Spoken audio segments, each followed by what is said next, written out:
track. So I'm more evolved than regular mortal humans. I was declared to have been somebody who had gone clear in a past life, which would have been my last life. Even though supposedly the tech wasn't there for somebody to go clear.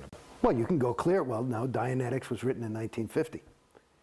And he was talking about the state of clear in Dianetics.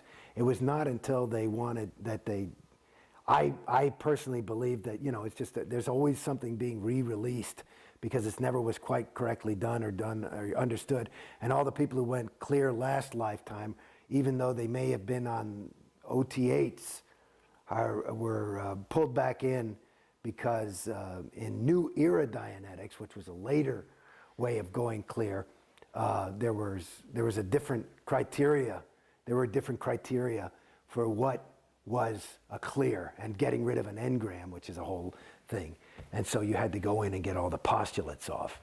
At your point, what were you supposed to achieve as a clear? Well, here's the thing. I mean, this is a funny thing for me, and this is I mean, if you read Dianetics, I mean, the state of clear is somebody who is never likely to get sick. He has a perfect memory. It's even intimated, and this was in 1950 when there was is that he could be immortal.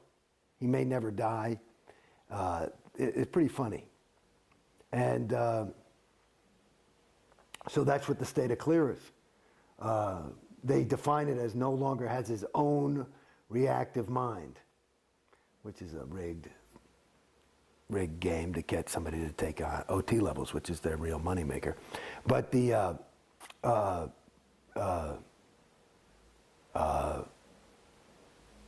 what? Oh, so I don't know. So clear. So, but like I said, there's a guy on the internet apparently who's saying, I'll give you $1 million if you can demonstrate OT. I'll give $1 million to anybody who can demonstrate clear. There's no fucking clear. There's no clear. There's no clear. I mean, just looking in Dianetics, there's no clear. Clear is basically, I mean, what are you kidding me? Clear. So I was like, if I get this, that's what I was going for. It's too good to be true. And that's basically it. And that goes back to that feeling of loss, is because, you know what it is? I'm sorry to say. See, and I'm actually realizing something for myself right now, because this is cathartic in a way for me, but it's the same feeling. That loss is the feeling that I got. Like, I'm no stupid guy. I grew up in New York City, and I mean, I never got mugged. I mean, I know, and I've been through some serious bad neighborhoods. But I remember one time I was living on my own down in the village, and I saw this guy running across the street, and he had like a VCR. This is back when VCRs were a new thing, like a plasma TV or something. And he's like, he'd obviously stolen the thing, and he's like, hey, you can have this for $50, right? And I bought it, took it home, and it was full of bricks and shit, and I was I got conned. And that's the feeling of loss. Because it actually, going back, you're asking me about clear, it's a con. It's a con. And like any, and it's an interesting, I mean, this is way segueing, but this is something I don't know if it'll be, it's interesting, is that, there's a book that LRH wrote called The History of Man. And he talks about a lot of these traps that can catch a thetan, which is something that has no matter any space, time, or location, but it can catch a thetan. But he's got interest and curiosity, right?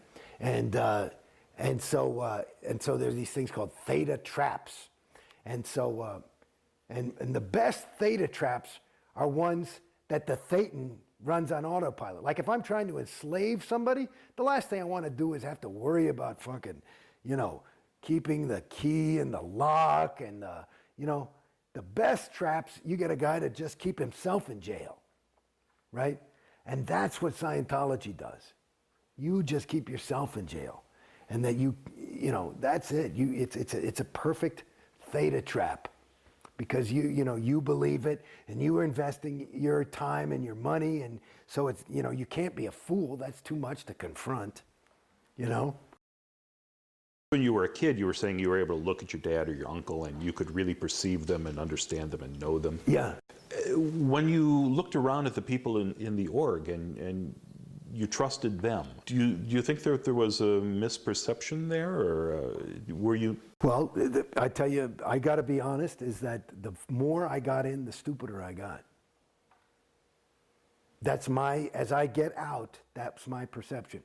The less, I mean, Christ, you don't even ask questions. I mean, that's what I was trying to remember the other day, that I was trying to say that I had forgotten. Like this thing, I got into, they made me as commissioner of CCHR. I'm talking to Tory. And the CCHR is? Because Citizens Commission on Human Rights is a way to try and destroy psychiatry and psychology. And I was like, fine, I don't give a shit. And so, you know, they put my name on their stationery. Fine, they got me out of an ethics cycle or something. So I say, okay. And, but I would go, and I always had questions, you know, because I would, you know, even L. Ron Hubbard, you know, he would always call the psychs, and he would rail about them and how terrible they are, and they're the sole course of destruction. But he would never, I kept saying, you know, his own technology says that's a generalization, the psychs. Who? Psychs on the whole track. That means all psychiatrists for billions of years in the history of theta. You know, it's like, it's so general, and that would be that's a characteristic of a suppressive person, is one who speaks in generalities. And another one is somebody, a person who has overts, which are sins or crimes committed, is somebody who's, you know, antagonistic or angry. And he seemed very antagonistic and angry about psychs. So I was thinking he must have, you know, overts on him, and he's speaking about them in generalities. But the thing about, I was thinking about that I went over to CCHR and got tours ad infinitum by the directors, this woman, Jan Eastgate, and I would ask questions and she'd write me up in ethics chits and shit, and I said, fine, yeah, I got the question, I don't fucking know. But I would say, if you want me to represent Scientology's viewpoint, and you go to their museum, it's all the psychs are bad, the psychs are bad, this is a bad thing, and Hitler, and they're responsible for child pornography and rape, and it's all the psychs.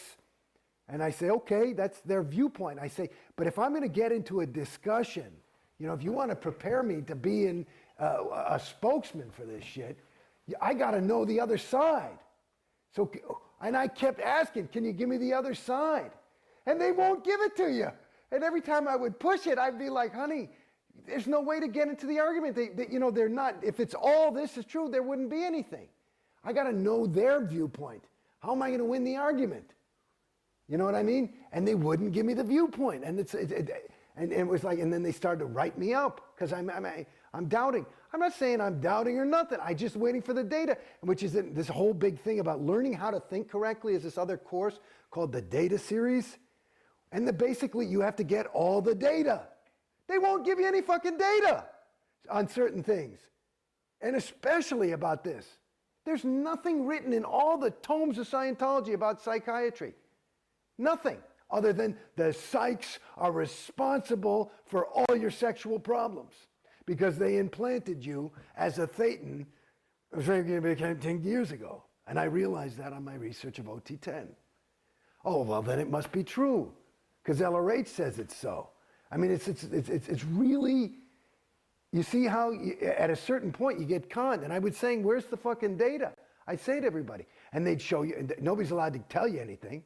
So they pull out a reference. They always pull out this fucking reference called pain and sex. And there's like, he's talking about pain and sex are these things that are really just dogging people and bothering them. And it's a really difficult thing that we're trying to help you with in Scientology. And basically, there's maybe 2 sentences in there where LRH says, through my research on the whole track of OT something or other, I've just discovered that this is all because of psychs. And that's the reference they tell you to prove that the fucking Hitler and rape is a thing. And I'm like, honey, that doesn't quite handle it, you know, but they don't get it. Now, I look at this as an outsider, and to me, and I don't have a vast knowledge of this, but it seems like the psychiatric field sprung forth in the 1800s, or not, you know, thousands of years ago or millions of years